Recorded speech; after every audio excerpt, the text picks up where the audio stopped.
हाँ जी, कैसे हैं आप लोग? चलिए जी। तो कल अपन लोग कर चुके थे कहाँ तक? फ्रॉड तक कर चुके थे, इफेक्ट ऑफ फ्रॉड हो चुका था। आज हम शुरू करने जा रहे हैं मिसरिप्रेजेंटेशन। मिसरिप्रेजेंटेशन। चलिए, कल क्वेश्चन नहीं भेजे ना मैंने।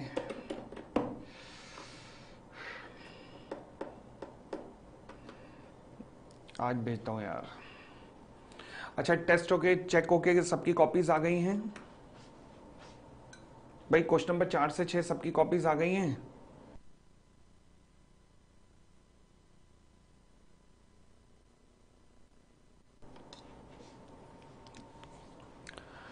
कॉन्सेप्ट का नाम है मिसरिप्रेजेंटेशन। मैं कह सकता हूं मिसरिप्रेजेंटेशन मीन्स, हाँ जी, क्या मतलब है मिसरिप्रेजेंटेशन का? कि जब आप झूठ बोलते हो मगर मगर आपकी इंटेंशन धोखा देने की नहीं है। ये झूठ आप इनोसेंटली बोल रहे हो, मतलब आपको भी नहीं पता कि आप झूठ बोल रहे हो, या फिर non disclosure of the material fact हो रहा है without any intention to deceive the other party. आपकी इंटेंशन डिसीव करने की नहीं है। False representation of fact innocently हो रहा है, या फिर non disclosure of material fact हो रहा है without any intention to deceive. आपकी इंटेंशन डिसीव करने की नहीं है, तो इसे क्या कहा जाता है? मिसरिप्रेजेंटेशन। अब मिसरिप्रेजेंटेशन के एसेंशियल एलिमेंट क्या है? It must have been done by a party to the contract. बिल्कुल वैसे ही जैसे फ्रॉड में था, ये भी पार्टी टू द कॉन्ट्रैक्ट के द्वारा। ओहो, स्क्रीन नहीं आ रही है, अरे यार क्या कर दिया मैंने। हाँ जी, तो मिसरिप्रेजेंटेशन किसके द्वारा किया जाना चाहिए? पार्टी टू द कॉन्ट्रैक्ट के द्वारा होना चाहिए। दूसरी बात, यहां पर जो फॉल्स रिप्रेजेंटेशन है वो जानबूझ के नहीं आ रही है, अनजाने में आ रही है, यानी कि अनइंटेंशनल फॉल्स रिप्रेजेंटेशन है। Unintentional false representation. लो जी, फिर कौन कौन सी हरकतें मिसरिप्रेजेंटेशन कहलाती हैं? पहला, positive unwarranted statement. Positive unwarranted statement का मतलब क्या है? इसका मतलब है कि जब आप कोई स्टेटमेंट जारी तो कर रहे हो, बट आपको उसके स्टेटमेंट देने के पीछे आपके पास कोई बेस नहीं है। से फॉर एग्जांपल, आपने जब मुझसे पूछा कि सर आपकी गाड़ी की एवरेज क्या है, मैंने तुक्का लगा दिया 40 किलोमीटर पर किलोमीटर। मेरे पास कोई बेस नहीं है, कोई सबूत नहीं है, मैं वैसे ही लंबी लंबी फेंक रहा हूं। यानी कि जब आप कोई स्टेटमेंट दे रहे हो बिना किसी सबूत के, तो ये मिसरिप्रेजेंटेशन कहलाती है। Yes, a statement made without any reasonable basis is a unwarranted statement. तो इसका मतलब, जब कोई व्यक्ति कोई पॉजिटिव स्टेटमेंट देता है कि ये फैक्ट ट्रू है, जबकि उसे भी नहीं पता कि वो ट्रू है या नहीं, क्योंकि उसके पास कोई एविडेंस नहीं है, बट वो सोच रहा है कि ये ट्रू है, तो फिर इसे मिसरिप्रेजेंटेशन ही कहा जाएगा। फिर उसके बाद आता है breach of duty. Breach of duty में क्या आता है? फॉर एग्जाम्पल, मान लीजिए बैंकर्स ने तुम्हें कहा कि भैया अगर आप लोन लेना चाहते हो तो अपनी सारी बैंक स्टेटमेंट सबमिट करो। Now it was your responsibility to submit all the bank statement. अनजाने में, इनोसेंटली आप एक स्टेटमेंट देना भूल गए जिसमें बाउंसिंग थी। ये स्टेटमेंट बाद में पता लगी बैंक को। अब आपने क्या किया? अगर ये प्रूव हो गया कि आपने इनोसेंटली किया है, आपकी गलती नहीं थी, आपने अनजाने में आपसे गलती हो गई, तो फिर इसे क्या माना जाएगा? मिसरिप्रेजेंटेशन माना जाएगा।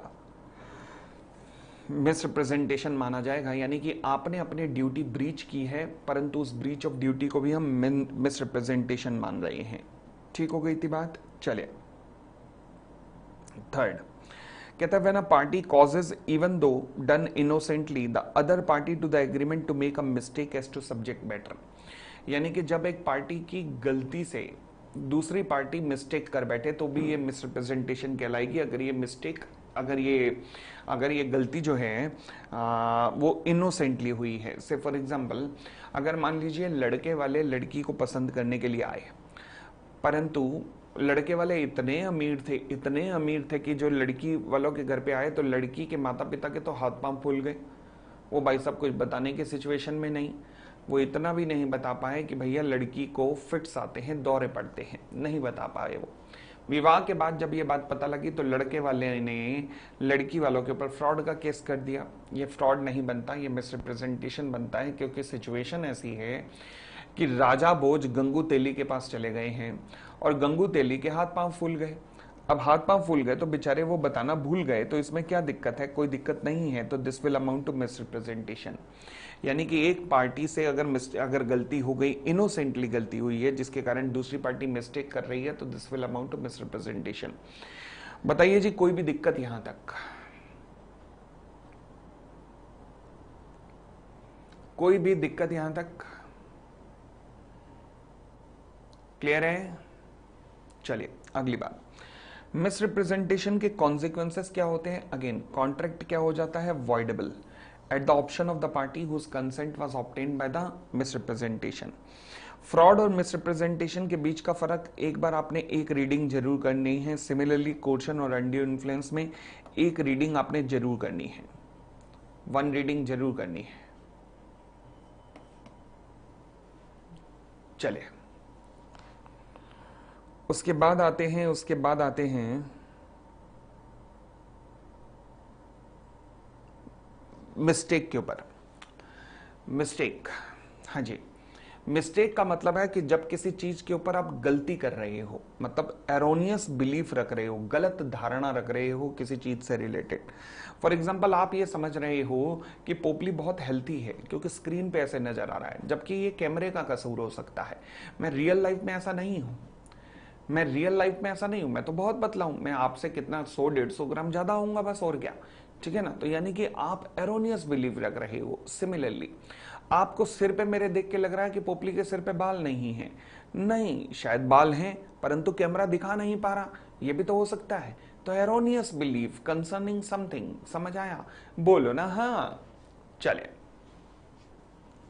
आगे बढ़ते हैं। अच्छा, सोगा पार्टनरशिप कंपनी का टेस्ट कंडक्ट करवा दो। अब ये क्लास लूं बेटा या चलो यहीं पे छोड़ दूं पहले और टेस्ट कंडक्ट करवाऊं? अबे नालायको, तुम रामलीला देखने जाते हो, वहां पे द्रौपदी और पांडवों को याद करते हो क्या? पहले जो चल रहा है उस पे देख। ये कैसे कैसे नालायक हैं, अचानक इनको कोई वो नहीं, ये अचानक उठे होंगे, हवाई चप्पल पहनी, पजामा पहना और टेस्ट ले लो। अरे यार, चलिए, जो चल रहा है उस तरफ ध्यान नहीं है अभी, वो ध्यान कहीं और है। नालायक। आगे बढ़ते हैं। अब आते हैं मिस्टेक कितने प्रकार की हो सकती है। तो लॉ कहता है मिस्टेक हो सकती है 2 प्रकार की। Oh my God. अच्छा, एक होती है मिस्टेक ऑफ फैक्ट और एक होती है मिस्टेक ऑफ लॉ।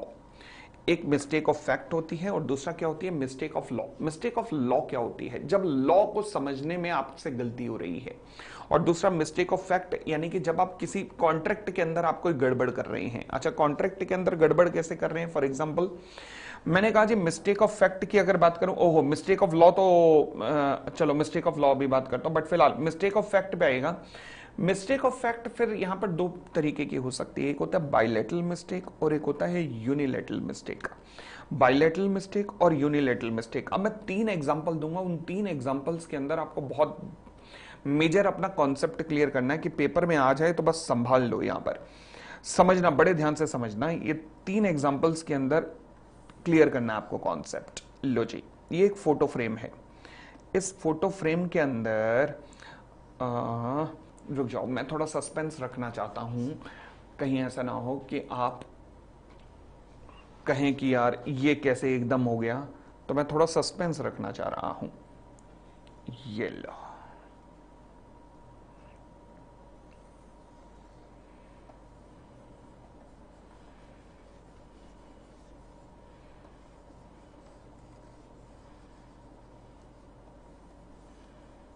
ठीक है।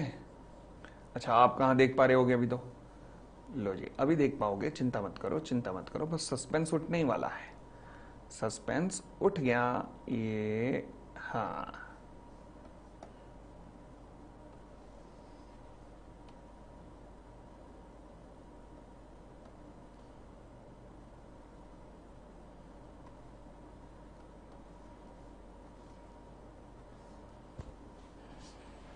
ये हुई ना बात। शाबाश पोपली। हाँ जी, ये कौन है? पहचानो पहचानो, कौन है? पहचानो पहचानो पहचानो।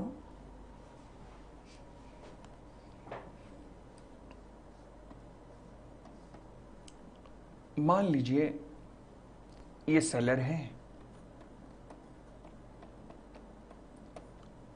ये बायर है, यहां पर बायर है।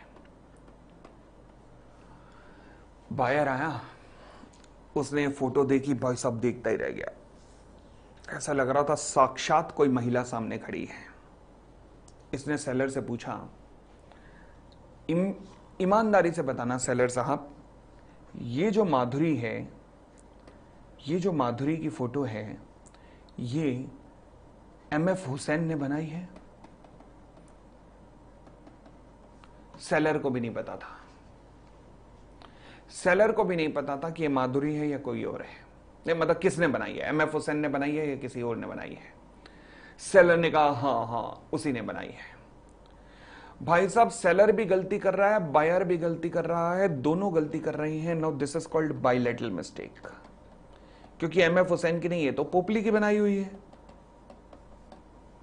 अमित पोपली ने बनाई है, तो इसका मतलब दोनों मिस्टेक कर रहे हैं। यस, बाइलेटरल मिस्टेक है। पहला एग्जांपल क्लियर हो गया। दूसरा एग्जांपल, बायर आया सेलर के पास, कहने लगा सर एक बात बताओ, ये माधुरी एमएफ हुसैन ने बनाई है? सेलर कहता नहीं मुझे नहीं लगता। बायर ने कहा एक्चुअल में एक कलाकार ही कलाकार को पहचान सकता है, आप तो मुझे वैसे ही ढक्कन लग रहे हैं, आपको कहां अक्ल होगी। मैं बता रहा हूं ये इस लेवल की आर्ट केवल एमएफ हुसैन बना सकते हैं, तो ये एमएफ हुसैन की बनाई हुई है। सेलर ने कहा अगर तुझे लग रहा है तो तू देख ले। बायर ने कहा हाँ चलो जी दे दो मुझे, तस्वीर दे दो। अब एक बात बताना, गलती किसने की, बायर ने या सेलर ने? बायर ने। सेलर ने तो कुछ किया ही नहीं, तो बायर ने गलती की है। अच्छा, सेलर ने गाइड किया तब बायर ने मिस्टेक किया, बायर ने खुद ही मिस्टेक किया बिना सेलर के गाइड किए हुए? बताओ जी। सेलर ने गाइड किया तब बायर ने मिस्टेक किया, बायर ने खुद ही मिस्टेक की है? बायर ने खुद ही मिस्टेक किया, सेलर ने तो कुछ गाइड किया ही नहीं, बायर खुद ही चौधरी बन रहा था। इसे कहते हैं यूनिलैटरल मिस्टेक। क्या होता है यूनिलैटरल मिस्टेक? यूनिलैटरल मिस्टेक में सेलर की तो कोई गलती नहीं है, तो इसलिए कॉन्ट्रैक्ट वैलिड रहता है। बाइलेटरल मिस्टेक जो है उसके अंदर वॉइड एग्रीमेंट बन जाता है, क्योंकि दोनों ही मिस्टेक कर रहे हैं तो वॉइड एग्रीमेंट है, बट यूनिलैटरल के अंदर वैलिड कॉन्ट्रैक्ट रहता है। आई होप कोई दिक्कत नहीं यहां तक। तीसरी सिचुएशन समझिएगा, सिचुएशन नंबर 3। थर्ड सिचुएशन ये है कि मान लीजिए बायर आया सेलर के पास, सर कोई ऐसी फोटो दिखाओ जो एमएफ हुसैन ने बनाई हो। सेलर ने कहा ये ले, ये ले। बायर ने कहा आर यू श्योर? सेलर ने कहा बता। भाई साहब, हम गलत माल बेचते ही नहीं है, ये एमएफ हुसैन की बनाई हुई पेंटिंग है, ये उसी ने बनाई है। बायर ने खरीद ली। क्या सेलर ने रिप्रेजेंटेशन दिया, उसके बाद बायर ने खरीदी? यस। नाउ अगर सेलर ने जानबूझ के किया तो फ्रॉड है, और अनजाने में किया तो मिसरिप्रेजेंटेशन है। समझ आ गया कॉन्सेप्ट?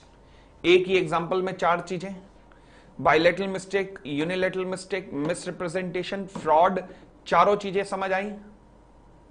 क्लियर है? तो एग्जाम का लेवल, इसमें आपकी बुक के अंदर भी लिखे हुए हैं कुछ क्वेश्चन बड़े गजब के, इस पे मैं बताता हूं, एक एक क्वेश्चन अभी डिस्कस कर रहा हूं। चले, तो बाइलेटरल मिस्टेक जिसमें दोनों पार्टीज जो हैं वो मिस्टेक कर रही हैं, यहां पर एग्रीमेंट वॉइड हो जाता है। यूनिलैटरल मिस्टेक जिसमें केवल एक ही पार्टी मिस्टेक कर रही है, कॉन्ट्रैक्ट यहां पर वैलिड रहता है। ठीक है, आगे बढ़ते हैं।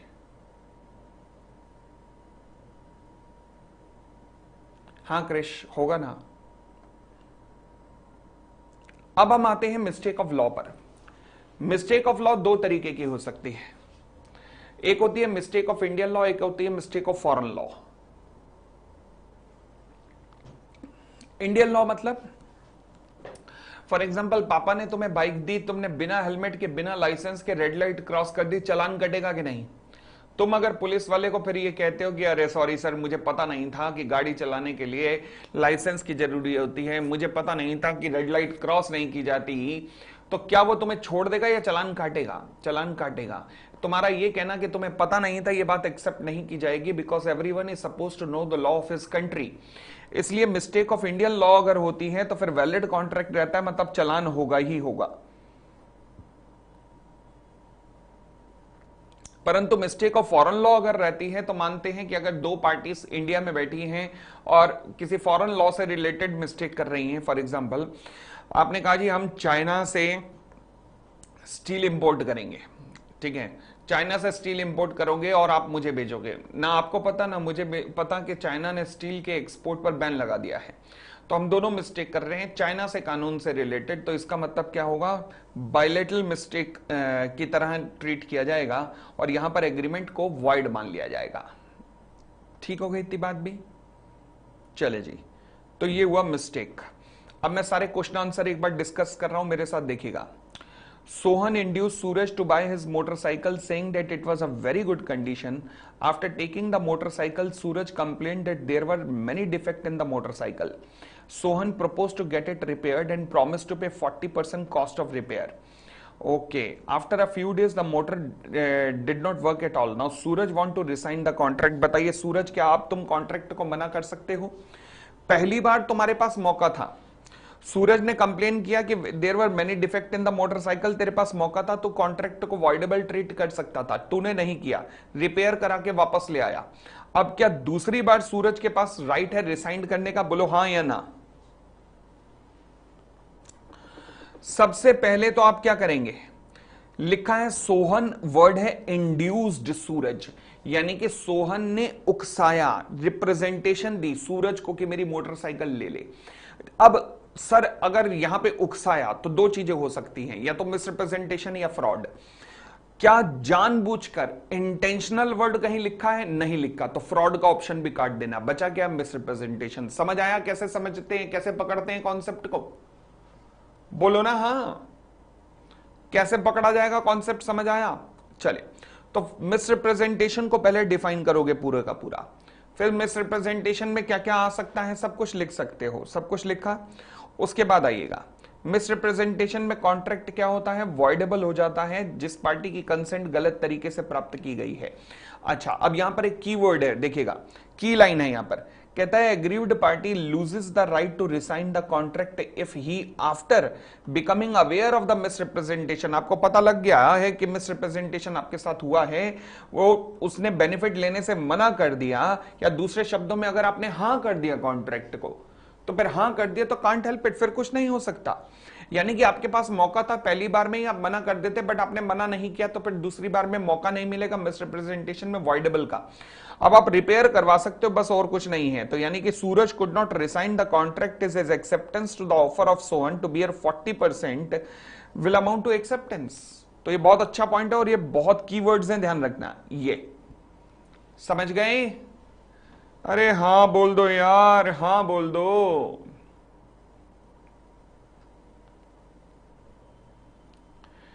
नेक्स्ट पे आते हैं। नेक्स्ट क्वेश्चन नंबर 2 कहता है जी, P sells by auction to Q a horse which P knows to be of unsound mind. The horse appeared to be sound by Q, but P knows that the unsoundness of the horse. अच्छा, P को पता था। Is this contract valid in the following circumstance? If P says nothing about the unsoundness of the horse to Q, कुछ नहीं बताया, no, P is not liable.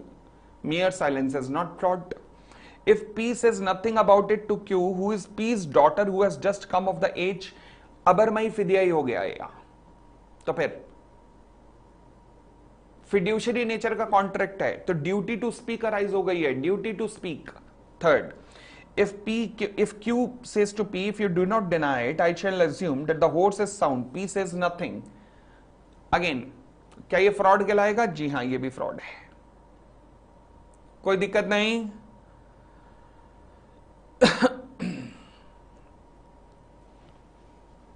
चलिए question number 3 कहता है, mister Shyam owned a motor car, he approach mister Harish and offered to sell his motor car for ₹3 lakh. Mister Shyam told mister Harish that the motorcycle is running, car है यार, motor car is running at a rate of 20 kilometres per litre of the petrol.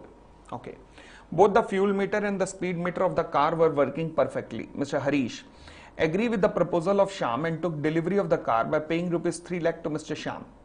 Okay. After 10 days, Mr. Harish came back with the car and stated that the claim made by Shyam regarding the fuel efficiency was not correct and therefore there was a case of the misrepresentation. Referring to the provision of the Indian Contract Act, decide and write whether Mr. Harish can resign the contract on the above ground. क्या कहते हो?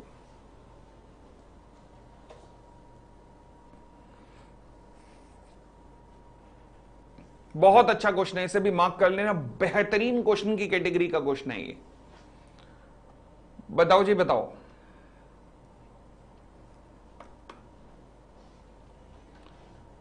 क्या आपके पास right to resigned है या नहीं है, misrepresentation है या नहीं है, यहां पर फटाफट बताओ।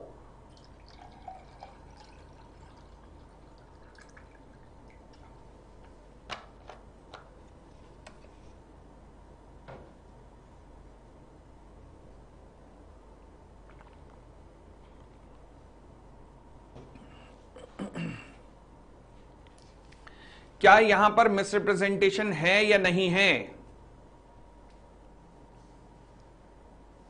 सुनना जी।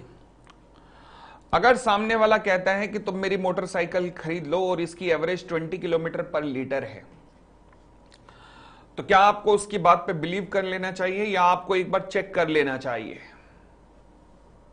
क्या चेक करना बनता है? यस, आपने नहीं किया तो ये मिस्टेक आपकी है, गलती आपकी है, बायर तुम्हारी गलती है। तुम आराम से चेक कर सकते थे, उसका क्लेम तुमने नहीं किया तो गलती तो आपकी है, तो उसकी गलती क्यों मानू, गलती तो तुम्हारी है, गड़बड़ तो तुमने की है। तो फिर अब यहां पे देखिएगा, मिसरिप्रेजेंटेशन का क्लेम हो रहा है। तो पहली बात हम कहेंगे कि जब भी कंसेंट टू द पार्टी इन कारणों से प्राप्त की जाती है तो वॉइडेबल हो जाता है कॉन्ट्रैक्ट। फिर जब भी कंसेंट फ्रॉड या मिसरिप्रेजेंटेशन से प्राप्त की जाती है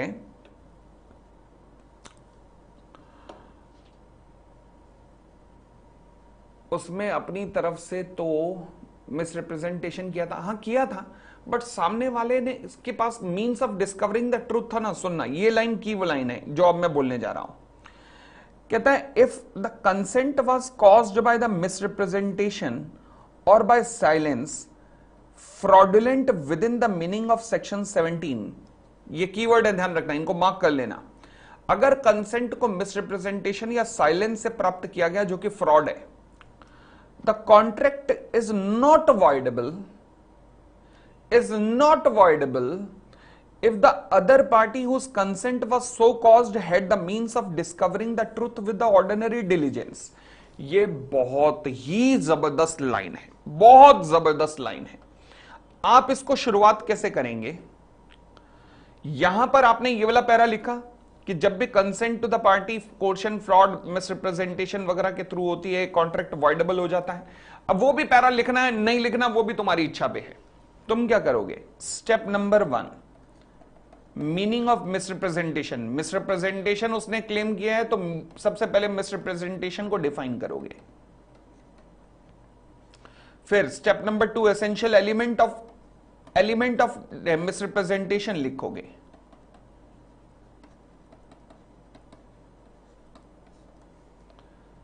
ठीक है जी। फिर मिसरिप्रेजेंटेशन इंक्लूड्स लिखोगे। एक्सप्लेनेशन मत देना, क्योंकि अगर 4-5 नंबर पे आए तो लेंथ ज्यादा हो जाएगी, नहीं तो नो नीड टू एक्सप्लेन।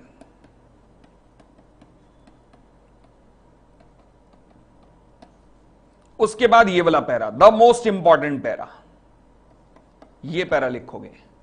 फिर गिवन केस और कंक्लूजन। बताओ जी।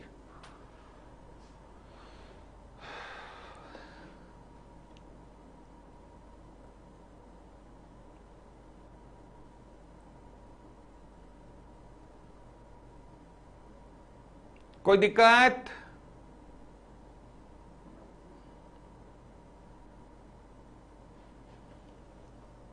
चलिए अगली बात।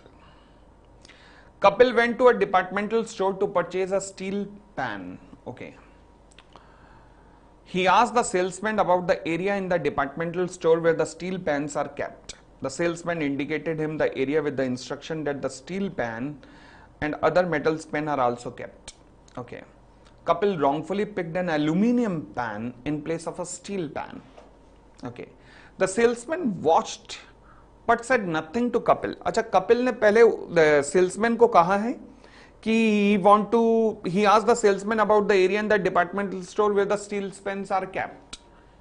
उसने पूछा था। अच्छा, सेल्समैन ने देखा बट बोला नहीं कुछ भी कपिल को। कपिल अपने घर पहुंचा and found that the pan was not a steel pan but actually an aluminium pan. Kapil filed a suit against departmental store for the fraud. Discuss whether Kapil was eligible to file suit for the fraud against the departmental store. बताइए जी. Your time starts now. Fraud. आपने सामने वाले से पूछा मगर वो चुप रहा. साइलेंस एज टू फ्रॉड का कॉन्सेप्ट. बताइए जी, बताइए क्या यहां पर आ रहा है?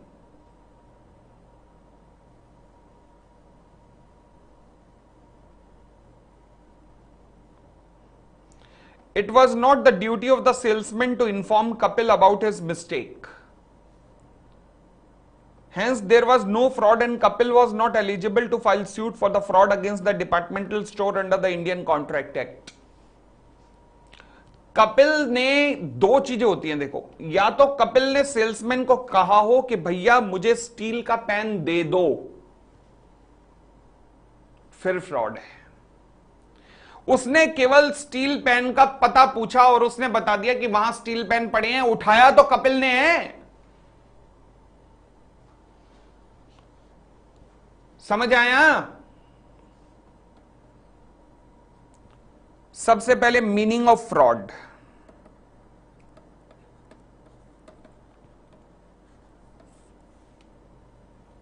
फिर silence as to fraud. With exception.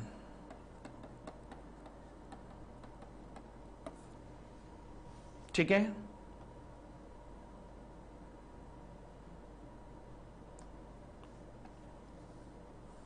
लो जी, ये देख लेना, ये वाला पैरा,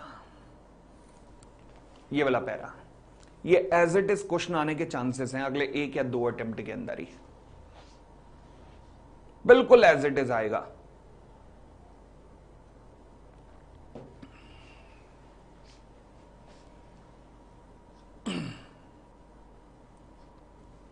बताओ जी, कोई भी दिक्कत?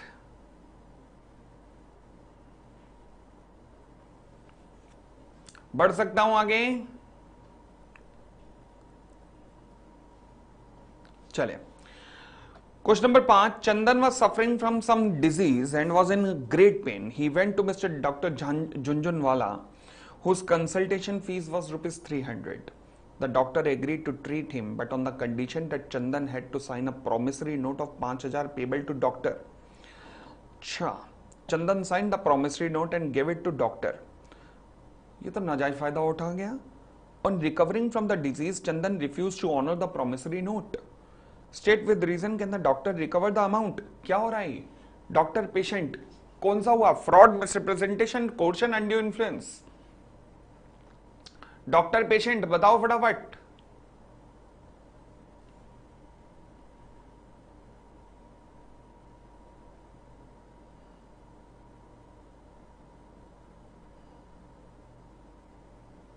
अनड्यू इन्फ्लुएंस समझ गए ना? सबसे पहले meaning of undue influence define किया, फिर रिलेशनशिप डिफाइन किया, फिर गिवन केस और कंक्लूड कर दिया. सेक्शन 19A भी लिख सकते हो अगर उसने पूछा है कि कॉन्सिक्वेंसेस क्या होंगे. Can doctor recover the amount of promissory note under the provisions of the Indian contract act. क्या डॉक्टर रिकवर कर सकता है इस अमाउंट को? तो जरूरत नहीं 19A लिखने की, आप बिना उसके भी लिख सकते हो.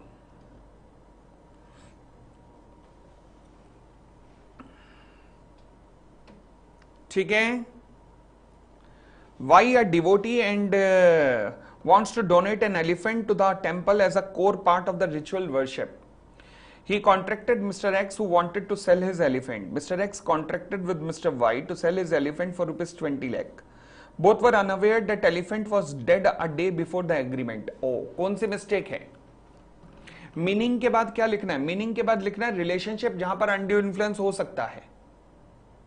ये रिलेशनशिप जहां पर अनड्यू इन्फ्लुएंस हो सकता है.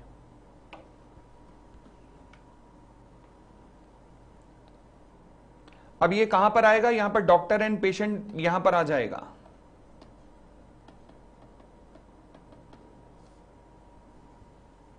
नाइनटीन ए लिखना चाहते हो लिख सकते हो. Depending upon the length, depend upon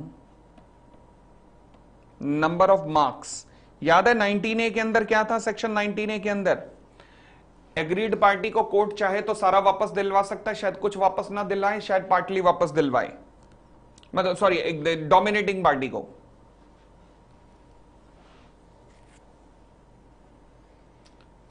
तो लिखना चाहो तो डिपेंडिंग अपॉन द मार्क्स जो पूछे गए हैं उसके बेसिस पे आप कर सकते हो, ठीक है। चलिए जी अगले क्वेश्चन पे आइएगा। अब बताइए कौन सी मिस्टेक है यहां पर? दोनों को नहीं पता था कि एलिफेंट मरा हुआ था। कौन सी मिस्टेक की बात हो रही है यहां पर? कौन सी मिस्टेक है? Unilateral, bilateral? बायलेटरल मिस्टेक की बात हो रही है। सबसे पहले मिस्टेक को डिफाइन करो।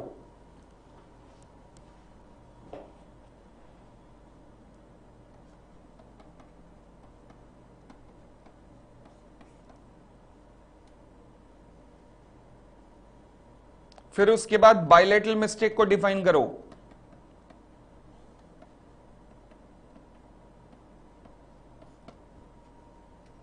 फिर कॉन्सिक्वेंसेस ऑफ बायलेटरल मिस्टेक क्या होंगे वो लिखो। अच्छा एक पैरा और ऐड कर देना। याद करो एक पैरा था, a contract which ceases to be enforceable by law become void when it ceases to be enforceable. The fact of impossibility may be known or unknown to the promisor or promisee. इस para को लग रहा है कि यहां पर डालने की जरूरत है, वॉइड कॉन्ट्रैक्ट के अंदर क्या डालने की जरूरत है तुम्हें?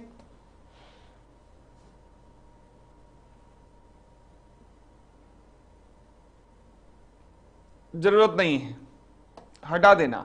तुम केवल ऐसे ही सॉल्व करना। मिस्टेक बायलेटरल भी मिस्टेक हो सकती है, बायलेटरल मिस्टेक के कॉन्सिक्वेंसेस क्या होंगे लिखा तुमने, उसके बाद गिवन केस और कंक्लूजन।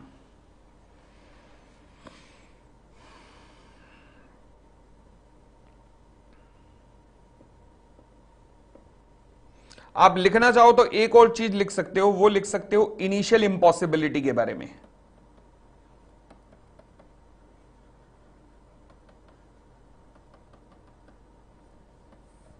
इनिशियल इम्पॉसिबिलिटी के बारे में लिख सकते हो। एग्रीमेंट होते हुए ही इम्पॉसिबल है, इनिशियल इम्पॉसिबिलिटी यहां पर लिखा जा सकता है, कोई दिक्कत नहीं। Next point, in the light of the provision of the Indian Contract Act, answer the following. A student was induced by his teacher to sell his brand new bike to the later. अच्छा line पढ़ते ही बताओ कौन सा concept होगा यहां पर use?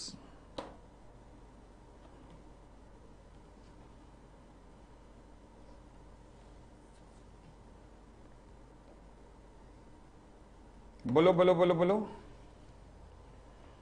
Undue influence. समझ गए? ये लाइन ना लगभग हर जगह आप डाल सकते हो, शुरुआत में ही शुरुआत इससे कर सकते हो। ये लाइन मतलब ये लाइन आपने ऐसे लिखी है, consent is said to be free if it is not caused by, और आप वैसे भी शुरू कर सकते हो। दूसरा तरीका, मीनिंग ऑफ अनड्यू इन्फ्लुएंस क्या होता है, फिर कौन कौन से रिलेशनशिप होते हैं, फिर कॉन्सिक्वेंसेस क्या होते हैं।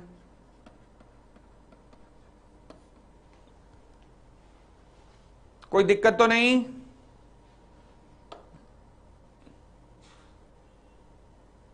भाई कोई दिक्कत नहीं?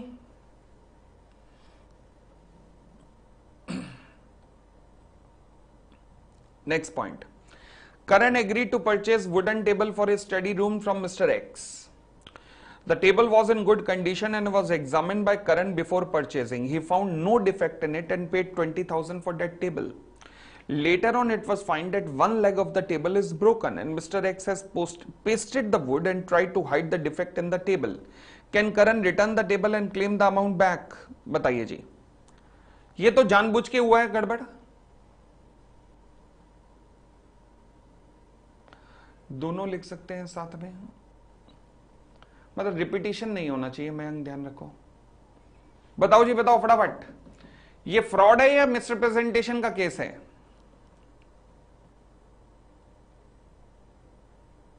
बोलो भाई बोलो। फ्रॉड, कॉन्सिक्वेंसेस, फ्रॉड इंक्लूड, बहुत कुछ है तुम्हारे पास लिखने को, लिख दोगे? चलिए कल से हम शुरू करेंगे, शुरू करके खत्म भी करेंगे कल। चैप्टर का नाम होगा वॉइड एग्रीमेंट। शुरू भी होगा और खत्म भी होगा कल ही कल में। आज फाइनली तुम्हें 3 या 4 क्वेश्चन मिल जाएंगे आज। अच्छा, पहले टेस्ट चेक होके मिले कि नहीं, क्वेश्चन नंबर 4 से 6 के मिले कि नहीं सबको?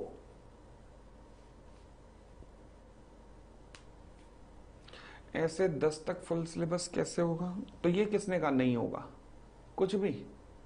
अरे यार, नहीं मिले। अच्छा, कईयों को मिल गए, कुछ एक को नहीं मिले।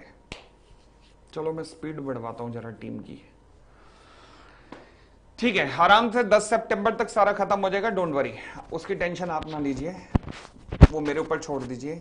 आप अभी केवल प्रेजेंटेशन के साथ में ध्यान रखिएगा बस। आज क्वेश्चन आ रहे हैं उनको सॉल्व कीजिएगा।